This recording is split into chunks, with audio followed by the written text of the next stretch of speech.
Bir kardeşim bir video yolladı. Oturdum 10 dakika izledim.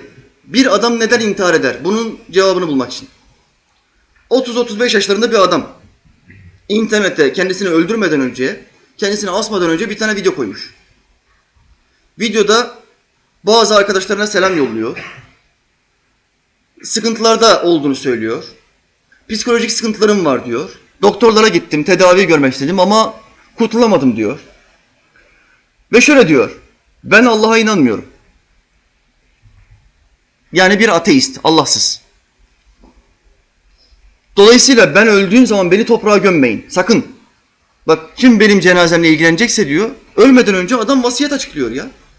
Kim benim cenazemle ilgilenecekse ondan ricamdır, beni toprağa gömmeyin. Toprak istemiyorum. Ya bedenimi balıklara atın, balıklar parçalasın, bir faydam olsun. Yahut da bedenimi kadavra olarak kullansınlar diyor. Bilim çalışmalarında kadavra olarak kullansınlar, bilime bir faydam olsun diyor. Kendince azaptan kurtuluş şekli düşünmeye çalışıyor. Öyle kendisini tatmin etmeye çalışıyor. Kardeşler, konuşmasının arasında o 10 dakikalık bölümde bir cümle aldım. Bir cümle. Cümlede şöyle diyor bu intihar eden vatandaşımız. Kardeşimiz diyemem çünkü Kur'an Müslümanların kardeş olduğunu beyan ediyor. Ben Allah'a inanmıyorum dedikten sonra bizim kardeşimiz değildir, vatandaşımızdır. Aynı vatan için çalışırız, çabalarız, uğraşırız. Ama mümin kardeşimiz olamaz. Şimdi cümlelerin içinde şöyle bir cümle kurdu bu adam. Dedi ki, çalışıyorum, ediyorum, koşturuyorum, para kazanıyorum, eğleniyorum. Sonra geliyorum tekrar kendimi düzeltmeye çalışıyorum. Tekrar kendimi inşa etmeye çalışıyorum. Artık sıkıldım, artık yoruldum. Düzelirim diyorum, düzelemiyorum. Kendimi inşa etmeye çalışıyorum. Cımbızla çekmeniz gereken kelime bu. Kendini nasıl inşa edebilirsin? Bu bedenin, bu toprağın sahibi kim? Sen misin bunun sahibi? Bu gözleri sen mi yaptın? Bu saçları sen mi koydun oraya? Bak şekil veriyorsun sabahleyin kalktığın zaman aynanın karşısına geçiyorsun. Saçlarına şekil veriyorsun. Dükkana gittiğin zaman esnaf arkadaşların beni kötü görmesin diyorsun. Sen mi yaptın bu saçları oraya? Sen mi koydun? Ayakların yürürken sen mi diyorsun? Ayağım sağ adım at. Ayağım sol adım. Sağ ayak at. Sol ayak at. Tramvaya doğru yürürken, arabana doğru yürürken konuşuyor musun ayaklarınla? Konuşmuyorsun. Yemek yerken gırtlağına diyor musun? Dişlerine söylüyor musun? Bak iyi öğütün ha. Dişlerim iyi öğütün. Gırtlağım çalış biraz çalış. Yemeği aşağı al. Mide durma. Öğüt biraz. Bir kısmını dala, bir kısmını akciğere. Hadi çalışın biraz. Diyor musunuz? Demiyorsunuz. Şu halde bu beden denilen fabrikayı kim yönetiyor? Kim çalıştırıyor bunu? Sahibi, yaratıcısı kimse o çalıştırıyor. Şu halde bedeninin sahibi sen değilsin. Bedenin sahibi Allah, aklının ve ruhunun sahibi de Allah. O zaman bu ruhun sahibine kulak vereceksin. Gözlerini açacaksın ve onu dinleyeceksin. Allah'ım bu kendi kendimi inşa etmek istediğim ruhum, aklım, kalbim bozuk. Şu anda bende bazı problemler var. İnsanlarla diyaloglarım iyi değil. Sıkıntılarım var, huzurum yok. Param var. İşim yerinde. Gencim, yakışıklıyım. Kolum çolak değil, gözüm kör değil. Tek kulağım sağır değil. Her şeyim yerli yerinde. Benim problemim var. Ruhi bir bunalımım var. Allah'ım ben bunu nasıl giderebilirim? Diye Allah Teala'ya bir kere dönemiyor. Allah nasip etmiyor. Doktorlara gidiyor. O doktora $1000 veriyor. Bu doktora $2000 veriyor. Ama bu buhrandan çıkamıyor. Kendisini inşa edemiyor. Yine cümlelerin arasında bir cümle. Biraz daha yaşasam ne olacak? Muhakkak diyor beni izleyenler bana şunu diyeceksiniz diyor. Biraz daha devam et. Belki düzelirsin. Olmuyor diyor. Biraz daha yaşasam şu olur diyor. Birkaç partiye daha giderim. Birkaç kızla beraber olurum. İçki içerim. Ama evime döndüğüm zaman, sabah kalktığım zaman yine aynı buhran. Ben bunu istemiyorum artık. Yoruldum diyor. Partiye giderim diyor. Bak adamın hayatının özeti bu. Partiye giderim. Parti ne demek? Bir partide 3 şey yapılır. 1. İçki içilir. Kusana kadar içki içilir. Kustuktan sonra rahatlar. Bir daha içer. Başı ağrıyınca kadar içmeye devam eder. Ondan sonra ne olur? Ot içmeye başlar. Partide içkinin tadını aldı mı? Sıra ot partisine gelir. Ot içer. Kafalar uçar. Bu ikinci kısımdır. Sonra rütbe atlar ve zina başlar. Partilerde kızlar erkeklerle beraber müzik son ses. Sonra ne olur? Sabahleyin bir kalkar insanlıktan çıkmış. Başı ağrıyor, vücudunda kuvvet yok, bitmiş.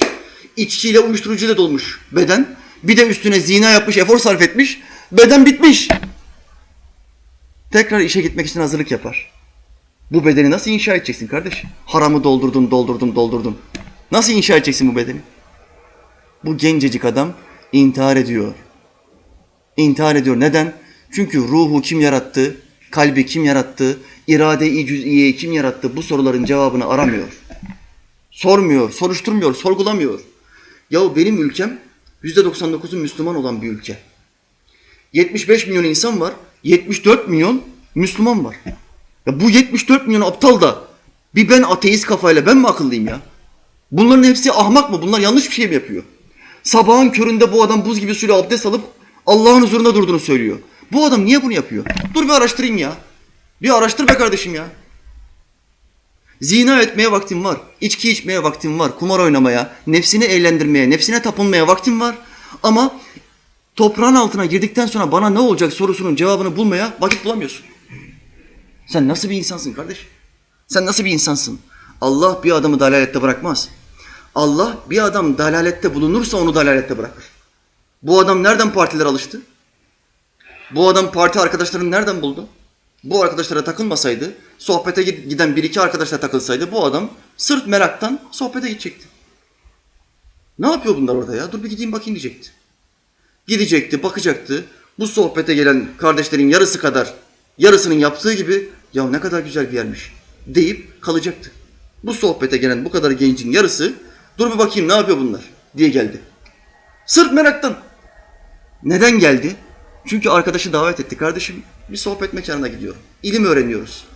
Toprağın altında da bize lazım olan ilimlere ihtiyacımız var. Bunları tahsil ediyoruz. Gelmek ister misin? Dedi. Bu kardeş de davete icabet etti. Ve sonuçta Allah dilediğine hidayet eder ayeti tezahür etti. Dilediğine niye diliyor? Niye Allah bazılarına diliyor, bazısına dilemiyor? Soruyu tekrar soruyorum. Niye Allah'ımız bazılarına hidayet diliyor, bazılarına da dalalet diliyor? Allah'ın suçu mu bu? Haşa ve kella. Sen dalalet ortamlarında bulunursan, sapık ortamlarda bulunursan Allah sana dalalet eder. Ve seni sapıklıkta bırakır. Sen Hadi ismi şerifi hürmetine hidayet edeceği ortamlarda bulunursan Allah sana hidayet eder. Sohbet meclisine gelip de ruhu bulunan adam olur mu? Çıktığın anda fesferah çıkarsın. Başlangıçta tövbe ediyorsun. Sohbet içinde boyuna ilim tahsil ediyorsun. Her saniyen ibadet. Melekler akın akın geliyor hadis-i şeriflerin deyimiyle. Sana dua ediyorlar. Semada Allah'a selimet ediyorlar. Sen daha ne istiyorsun? Bu adam buradan çıktığı anda kuş gibi çıkar. Yeni Müslüman olmuş adam gibi çıkar. Bu adamda psikolojik sıkıntı kalır mı? Bu adam psikolog doktora para verir mi? Kardeşim benim psikolojik sıkıntım yok. Ben her hafta sohbete giden bir adamım. Müslümanın her türlü hastalığı olur. Ancak ruhi bunalım hastalığı olamaz. Depresyon hastalığı olamaz. Dikkat buyurun. Her hastalık için Müslüman doktora gidebilir. Ama depresyon denilen, bunalım denilen bir hastalık için doktora gidemez. Böyle bir hakkı yok. Çünkü Müslümanın Kur'an'ı var, Müslümanın zikri var, Müslümanın peygamberi var. Müslümanın sohbeti var. Bunlar varken ruhu genişletecek, kuvvetlendirecek, göğsü genişletecek bu hasletler, özellikler varken, bu hayırlılar varken Müslüman nasıl bunalıma girer? İntiharı nasıl düşünebilir? Şeytan takmış kancayı, bu ona nefsine çalışmış, nefsini tatmin etmiş, şımartmış. Arkadaş tavırlarından, hareketlerinden şımartılmış ve şımarmış bir adam olduğu belli. Mimikler, jestler, şımarık bir adamın usulü. Bir Müslüman böyle konuşamaz. Bu bir tek örnektir. Şu anda ülkemizde ateist olmak üzere olan ve ateist olmuş olan bir sürü genç vardır. Neden ateist oluyor? Çünkü kolayına geliyor. İbadet yok, namaz yok, zikir yok, sohbet yok, ilme ihtiyacım yok. Zina serbest, içki serbest, uyuşturucu serbest. Her şey serbest. Ateist oldum diyor. Allah Teala bu gençleri girdikleri sapkın yollardan kurtarsın. Hadi ismi şerifiyle bunlara hidayet etsin. Amin.